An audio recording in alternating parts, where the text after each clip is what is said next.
Hindon river barrage, Ghaziabad, Uttar Pradesh.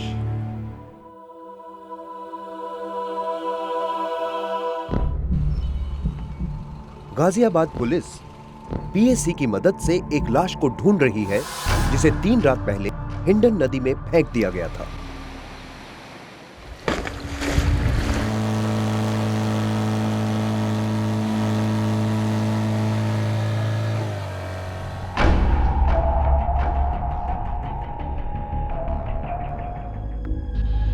इस घटना की शुरुआत हुई कोतवाली गाजियाबाद में स्थित फायर ब्रिगेड क्वार्टर्स से।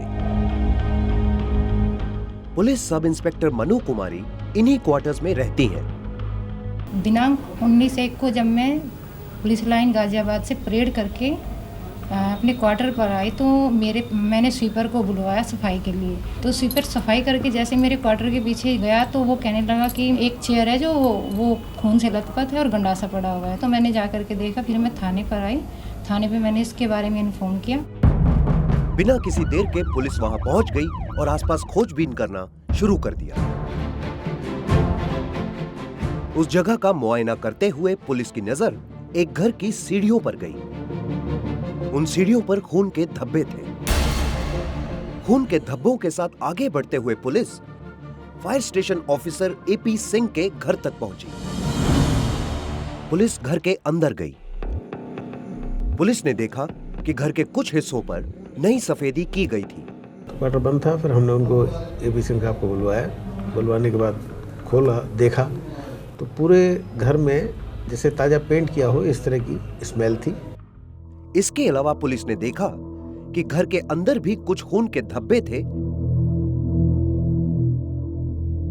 यह भी देखने से स्पष्ट प्रतीत हो रहा था कि उन ब्लड स्टेन्स को मिटाने का प्रयास किया गया है। तब भी कुछ स्थान पर स्टेन्स दिख रहे थे। अंदर जाके देखा गया तो पूरे कमरे में ऐसा प्रतीत हो रहा था फर्श को और दीवालों पर किसी स्पॉट को मिटाने का प्रयास किया है। संभवतः ये ब्लड स्पॉट्स ही थे। इस घर के मालिक हैं कोतवाली गाजियाबाद के fire station officer AP Singh. AP Singh का बेटा हेमंत इस घर में अपने छोटे भाई के साथ रहता है जिसका नाम है सचिन। एक रात पहले सचिन और हेमंत इन्हीं क्वार्टर्स में घर पर थे। उस वक्त उनके पिता एपी सिंह अपने इस क्वार्टर से अलग स्थित निजी निवास पर थे। वो अपनी दूसरी पत्नी और बेटे प्रशांत के साथ थे। बड़ा भाई हेमंत लापता था। उनका जो बड़ा लड़का हेमंत वो गायब है, अपना मोबाइल ऑफ किया हुआ है, उसी की तलाश की जा रही है। हेमंत के छोटे भाई सचिन को पूछताछ के लिए कोतवाली लाया गया। कोतवाली पुलिस ने सचिन से बड़े भाई हेमंत का अता पता जानने की कोशिश की। सचिन ने पुलिस को बताया कि उसका बड़ा भाई हेमंत पिछली रात को कुछ दोस्तों के साथ था, जिनमें एक लड़की भी शामिल थी। सचिन के अनुसार हेमंत ने उसे घर से बाहर जाने के लिए कहा ताकि वो अपने दोस्तों के साथ अकेले में कुछ समय बिता सके। सचिन ने पुलिस को ये भी बताया कि जब वो अपने घर वापस लौटा तो उसने अपने घर का दरवाजा बंद पाया।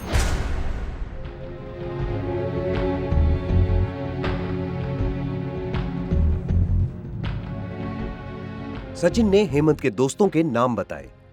उनमें से 2 लड़के थे, लकी और दीपू, और एक वैशाली नाम की लड़की थी।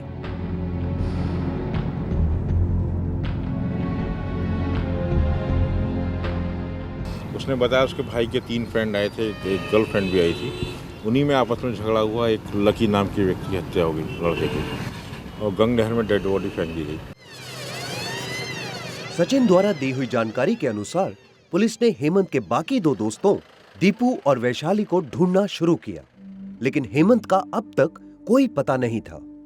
पुलिस को सचिन की सुनाई हुई कहानी पर शक हुआ, क्योंकि पुलिस को उसकी इस आधी अधूरी कहानी में दीपू और वैशाली तक पहुंचने के लिए कोई ठोस सुराग नहीं मिला। पुलिस को लगा कि दीपू, वैशाली और लकी तीनों सचिन के मनगढ़ंत चरित्र हैं, और जल्द ही सचिन ने खुद पुलिस के इस शक को यकीन में बदल दिया। उसने अपना बयान बदलते हुए कबूल किया कि जो भी उसने अब तक पुलिस को बताया था वो एक झूठी कहानी थी।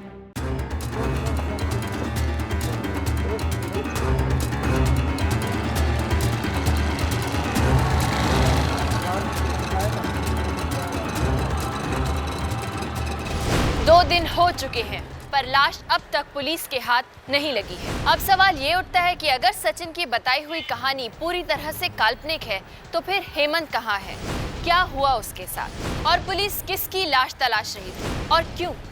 आखिरकार सच उभर कर सामने आ ही गया जब सचिन ने घुटने टेक दिए और सच बताया। सचिन ने कबूल किया उसने अपने बड़े भाई हेमंत की हत्या की है। हेमंत लापता नहीं था, वो मर चुका था। अपने बड़े भाई हेमंत को मारने का षड्यंत्र सचिन के दिमाग में एक अरसे से चल रहा था और इसी इरादे के चलते वो फरसा यानी चॉपर लेकर आया था। सचिन ने फरसा छत पर छुपा रखा था।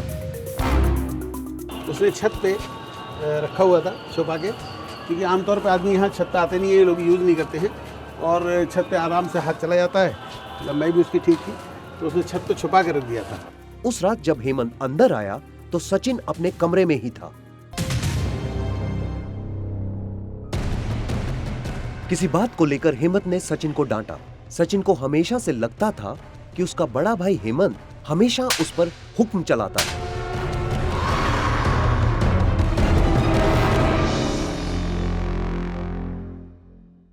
सचिन को यह भी महसूस होता था कि उनके पिता एपी सिंह हेमंत को उससे ज्यादा प्यार करते थे। घटना से 8-10 दिन पहले एक दिन अपने भाई की बाइक चोरी से भाई की बाइक लेके अपने दोस्त के साथ चला गया और आनंद विहार के पास कहीं उसका एक्सीडेंट हो गया, उसके सिर में चोट आई। उसने जब अपने घर में बताया तो उसके फादर ने उसको डांटा। उसका कहना ये था कि मुझसे ये तो नहीं पूछा कि तुम्हारी चोट लगी है, चलो मैं तुम्हारे स्टिचेस करा दूँ या मैं तुम्हारा इलाज करा दूँ, बल्कि उसको डांटा कि तुम क्यों लेके गए, और जो तुम्हारे साथ लड़का था वो मर जाता तो क्या होता, और ये होता वो होता। इस तरह से बुरी तरह से उसको डांटा फटकारा। जब भाई को पता लगा तो भाई ने उसे बेल्ट से मारा, बुरी तरह मारा और उसको गालियाँ दी और कहा कि तेरी हिम्मत कैसे पड़ी मेरी बाइक ले जाने की। मतलब उसको काफ़ी टॉर्चर किया।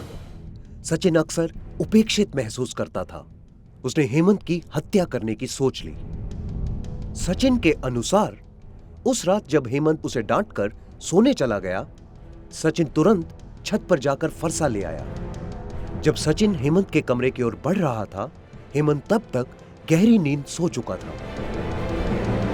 उफान और तैश में आकर सचिन ने हेमंत को मार डाला। हेमंत की लाश बहुत भारी होने के कारण सचिन उसे ठिकाने लगाने में असमर्थ रहा।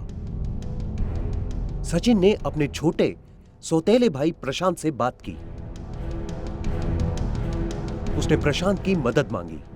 प्रशांत हेमंत की लाश देखकर डर गया, लेकिन सचिन ने उसे दिलासा दिया कि बस एक बार वो दोनों मिलकर इस लाश को ठिकाने लगा दें तो किसी को खबर नहीं होगी।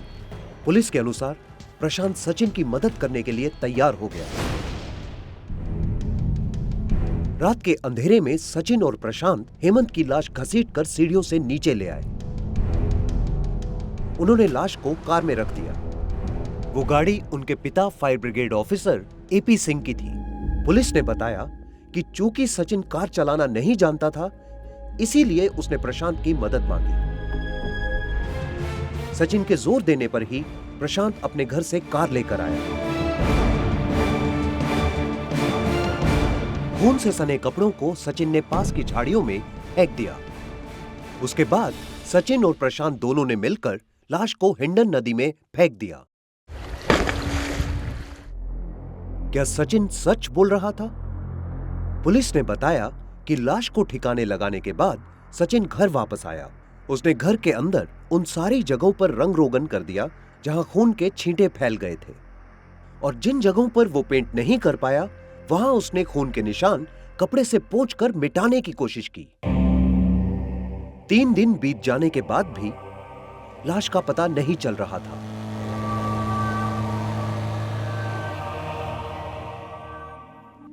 पुलिस के साथ हेमंत के पिता भी अपने बेटे की लाश को ढूंढने के लिए जुट गए। पर क्या सचिन ने वाकई हेमंत की लाश को हिंडन नदी में फेंक दिया था? पूछताछ के पहले दौर में सचिन ने पुलिस के सामने एक के बाद एक झूठ का जाल बिछाया था, पर इस बार क्या वो सच बोल रहा था?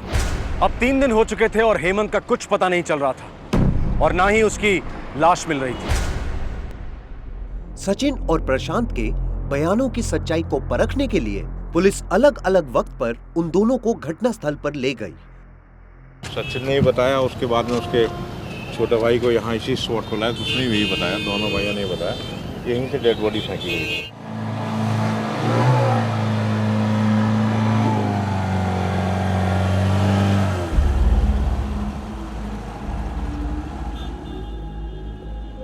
इस समय ठंडी का सीज़न है, इस समय कम से कम 5 दिन बाद जो है बॉडी फूल करके ऊपर आती है। अगर गर्मी का सीज़न होता है तो ज़्यादा से ज़्यादा 24 घंटे या 48 घंटे में हर हालत में ऊपर आ जाती है। एक तो दलदली ज़मीन है, दूसरा पथरीला इलाका भी है। अपनी तरफ से आप लोग ऐसा देख रहे हैं कि बोट से काफ़ी राउंड लगाने के बाद पाली को उथल पुथल करने के प्रयास भी किए जा रहे हैं।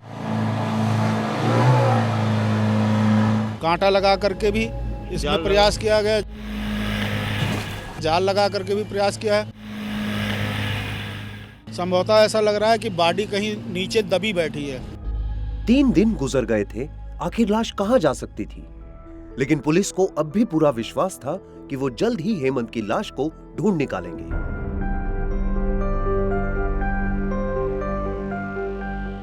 और अगले दिन फिर से लाश को ढूंढने में लग गए।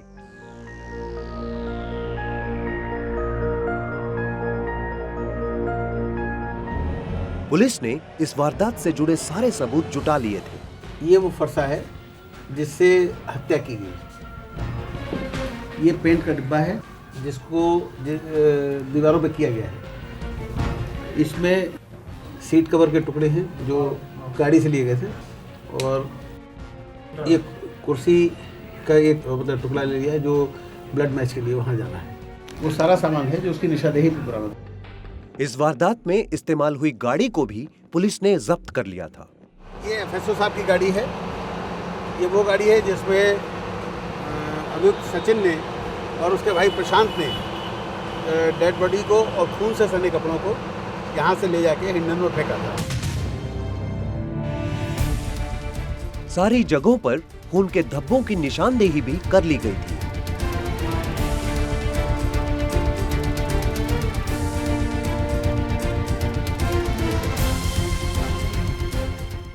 अगर कुछ बाकी बचा था तो सिर्फ हेमंत की लाश।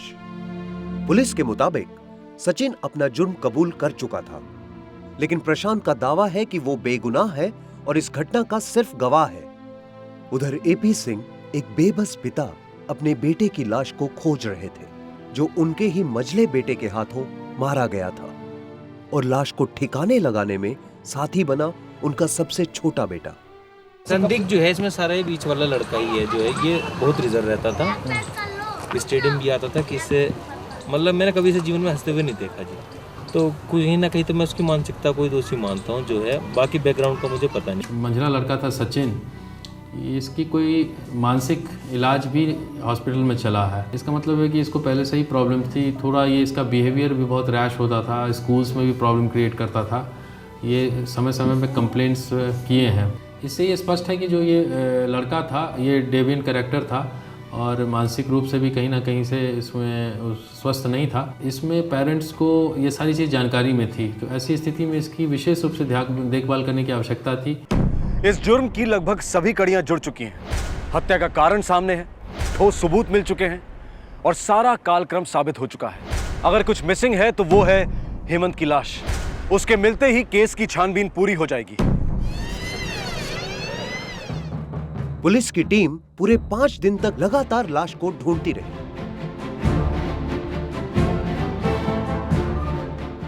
कई आला अधिकारी इस तलाशी अभियान की निगरानी कर रहे थे। आपको क्या लग रहा है, आप लोग लाश ढूंढने में कामयाब हो जाएंगे? जी हाँ, कामयाब होंगे।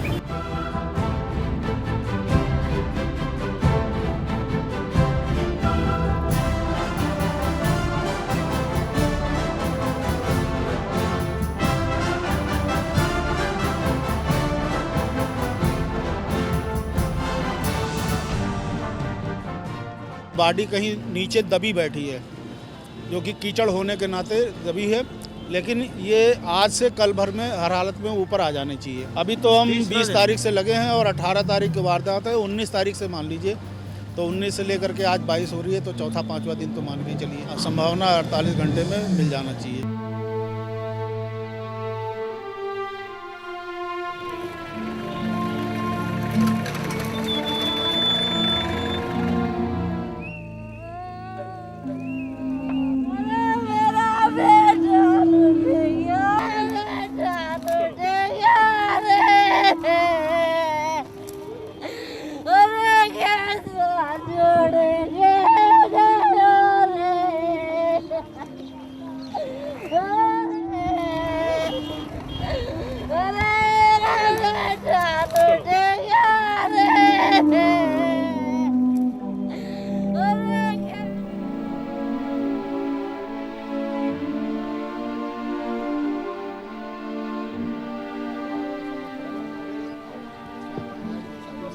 एक बाप के लिए अपने बेटे को इस हालत में देखना बेहद दर्दनाक था।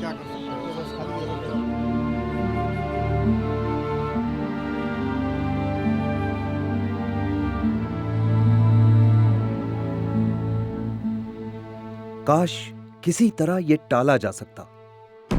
ज्यादातर केसेस की तरह यह केस जर, जोरू या जमीन से संबंधित नहीं है। माँ बाप के प्यार का भूखा बच्चा अपने भाई के खून का प्यासा हो गया। मानसिक रूप से बीमार होने के बावजूद सचिन पर नजर नहीं रखी गई, उसकी देखभाल ठीक से नहीं हुई। किसी के पास सचिन के लिए वक्त नहीं था। अगर होता तो हेमंत की बेवक्त मौत नहीं होती। समाज के हर कोने में जुर्म फैला है, इसलिए हर किसी को रहना होगा चौकन्ना, क्योंकि जुर्म को नजरअंदाज करना भी जुर्म है।